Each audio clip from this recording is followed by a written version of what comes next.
You really like the words leadership, right? I love leadership. Yes. I So, really believe yeah. in the passion and the impact of leaders. And when I say leadership, I'm talking about what I call little L leaders. That would be me, that would be you, that would be our CGU students and faculty, because each and every one of us is having impact and influence on our communities and on our organizations every day. And I'm very passionate about the idea that all of us can learn better skills and philosophies about leadership, which allows us to have more impact and influence on those communities in which we live. That's the first and most important step in being a leader, is being open and wanting to learn. And then the next best step is practice. I think a big part has always been me opening myself up to opportunities and challenges that have come my way. So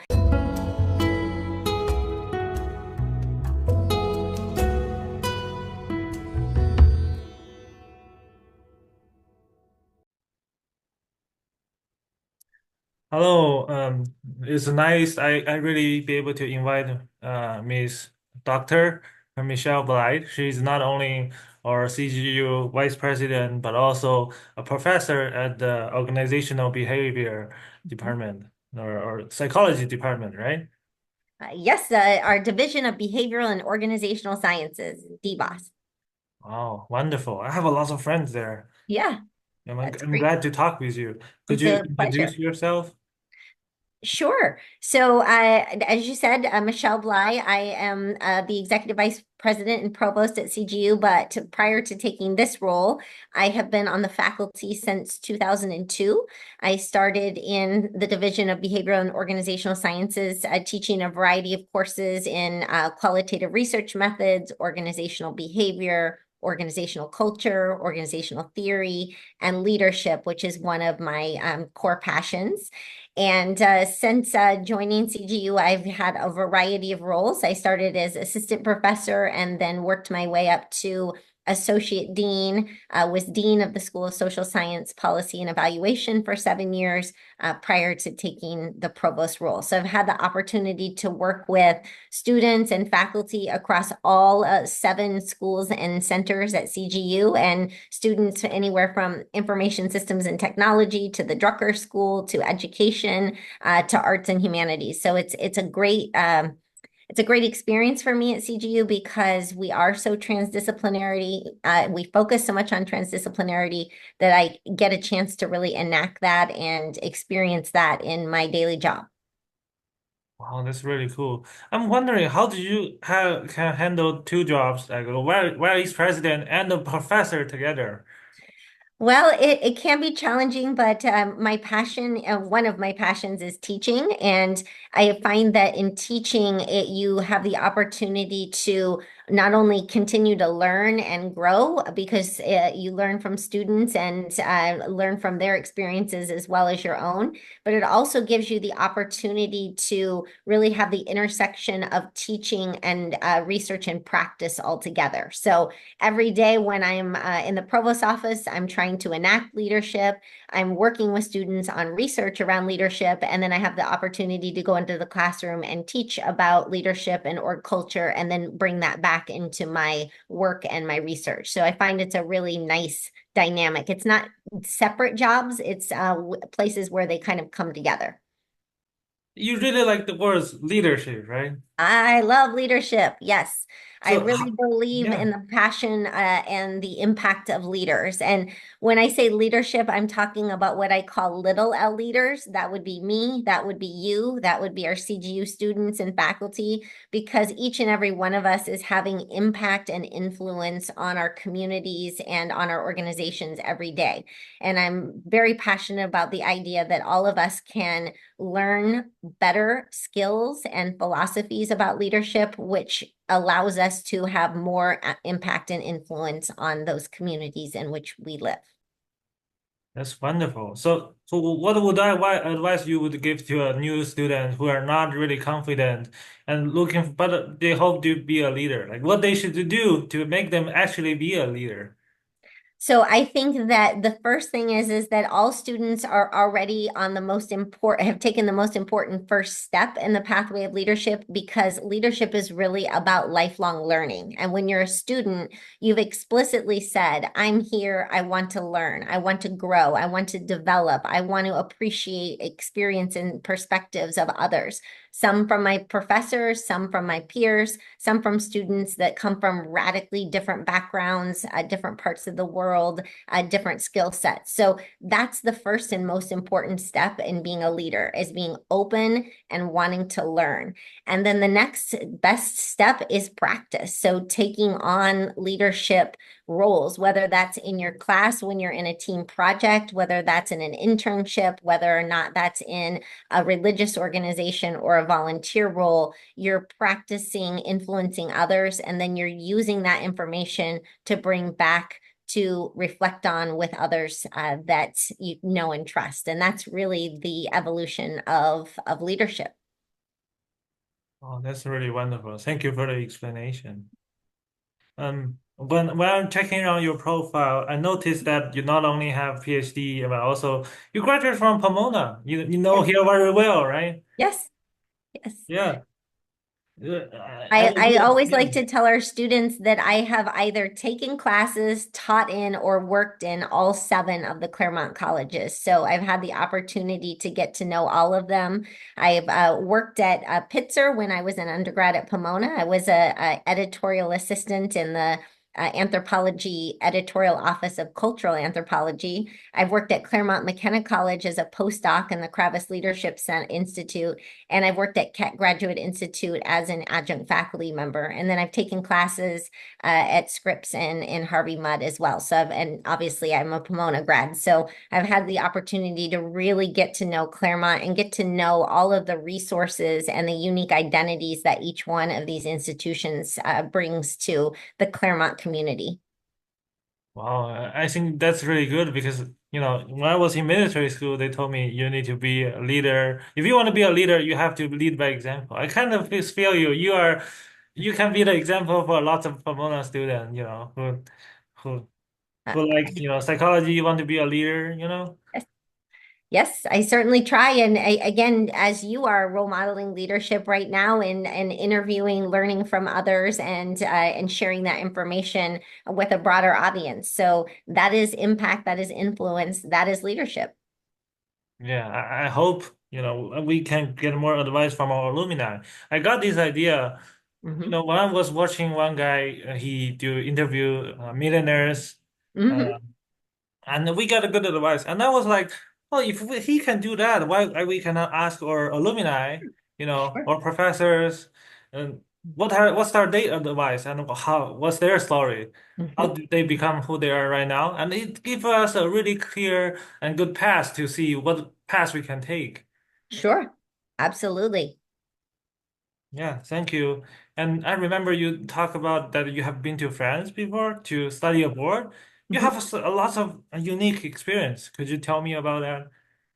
Sure. I had the opportunity in 2014 to take a leave of absence from Claremont Graduate University and work at Neoma Business School, which is headquartered in Paris, France, but has three campuses across France.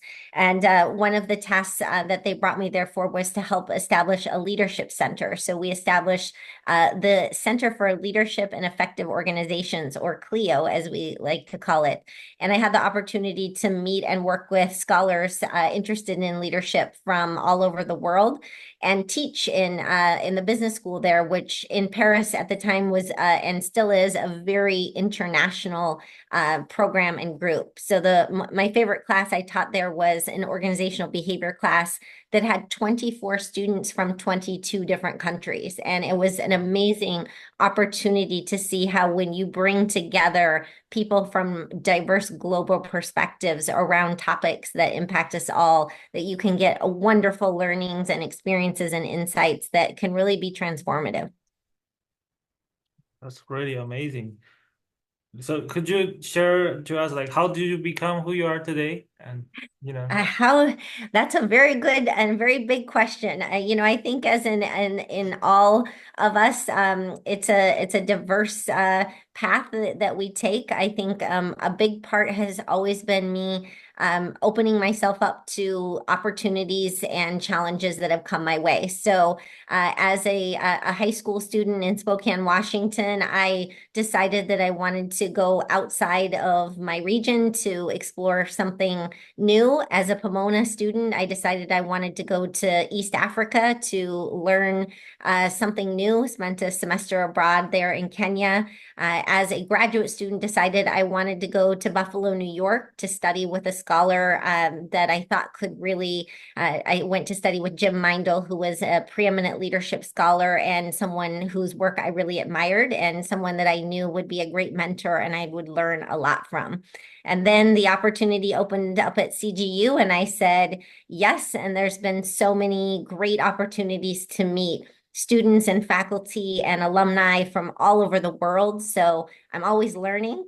And when the opportunity came up to go to France, I said, sure, why not? I should try that. So I think I am who I am from the result of all those experiences and really trying to learn from every student, faculty member, staff member, alumni that I can, because I really believe that there's an enormous human potential in those connections that we have. And when we really take the time to learn from one another's experiences, that's when higher ed has the most transformative and almost magical impact on a human being's development. yeah, oh, wow, really cool. I think you answered another of my question. Like, what are your advice to the seven college students? That's I'm going to say take advantage of the opportunities. If you're doing it right, you are learning as much outside of the classroom as you are inside of the classroom, and you're taking those experiences in and out. So, a lot of people think about education as reading the textbook, taking the exam, but that's only one piece of it. That's the foundational piece, but it's then what do you do with that knowledge? How do you apply it to your experiences? How do you ask others about theirs and then maybe modify your insights and knowledge as a result? So it's taking advantage of all of that, taking advantage of the wonderful faculty members who are there to support and guide and mentor you, and we'll all have different experiences and advice and learnings, taking advantage of the beautiful Claremont colleges and their unique cultural and intellectual communities. So there's so much going on, and I think that's the advice I would give. Absolutely, yeah. I feel the same because in China they have a quote says from Confucius. Like when three people steps walk together, you can learn from definitely can learn from one of them. Mhm. Yeah, that's really good advice. Is there anything else you want to share? Some fun experience or stories? Fun experience or story. I guess one thing I would share is when I first arrived at Claremont Graduate University and I showed up to my office, there was a student outside and she said, "Are you waiting for Professor Bligh?" And I said, "Actually, no, I am Professor Bligh." And she said, "Oh my gosh, I'm so embarrassed." And I said, "Don't be. That's wonderful. I think that's a great compliment. I am a student, and I'm also a professor because I'm always learning and I'm looking forward to working with you and learning together." So I think that's a great example. And I, of course, after 22 years, I'm not mistaken for a student as often as I used to be, but I still think of myself as a student because I am still always learning, and our students are absolutely fantastic. So I'm really grateful for the opportunity to learn from them and work with them on research and in the classroom. That is wonderful. So I have one question from my previous speaker. Okay. Is Kevin, and he is trying to ask you, would you prefer to go for master, PhD, or industry after undergraduate? It's a great question, and I don't think that there's a wrong pathway. I think, I went directly from undergraduate into graduate school full time. That is less common anymore than doing at least some work before going back to graduate school. And the wonderful things about how higher ed is changing is that more and more of our students do both at the same time. So you can work and go to graduate school part-time, or you can work part-time and go to graduate school. So there's so much more flexibility in the programs that are available with online and on-ground modalities. So there's really no wrong path. It's looking for, is this the right opportunity? Am I going to learn and grow from this? And if the job doesn't excite you and you don't think it's one in which you can learn and grow, I would say either take that part-time or don't, and go into graduate school where you will be challenged and you will learn and you will find opportunities that will stretch and grow and really excite your passions. So it's like focus on ourselves, right? Yes, I think we each have, some people have, and I found this in working with lots of leaders and students, both early in their career and very close to the end of their careers, that we all have passion. Some of us have a very well-defined passion that we have then the ability to articulate in a vision. For others of us, that takes more time and it takes us a little bit more development to get there. So the easy, quick response is to follow your passion, develop your vision. And if you're not excited by what you're doing at the moment, then find a different environment that is going to challenge you and excite those passions. Try new things. Yes, Yeah, always find new things. There's so much to learn. that is awesome. Thank you for the advice. Mm, if Thank there is the you. one question you would like to ask the next speaker, what would it be?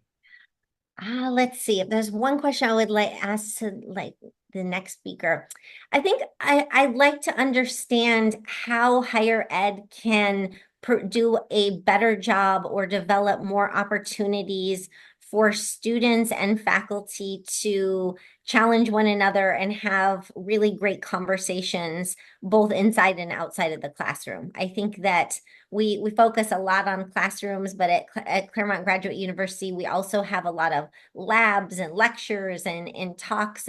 But are there new ways or new things that we could be doing in higher ed that maybe would be more effective or new and different in meeting students where they are? Thank you. That's a very good question. Um, I I have heard of all lots of different kinds of ideas that I hope they can improve the way people teach. And yeah, and thank you very much for the interview. You really show me, like, by example, you are really passionate about what you teach. You love leadership. You are really passionate about education, help other people learn from, not only educate other people, but also learn from other people. That is wonderful. Yes. Yes. Thank you. I really appreciate your time too. And yeah, I hope I've been inspired a bit because like I said, I do think that everyone, educated or not, has something to teach and something that we can learn from. And that's something I'm grateful for. Thank you. That's the end of the interview. Thank you very much. Have a wonderful day. Well, thank you. You too.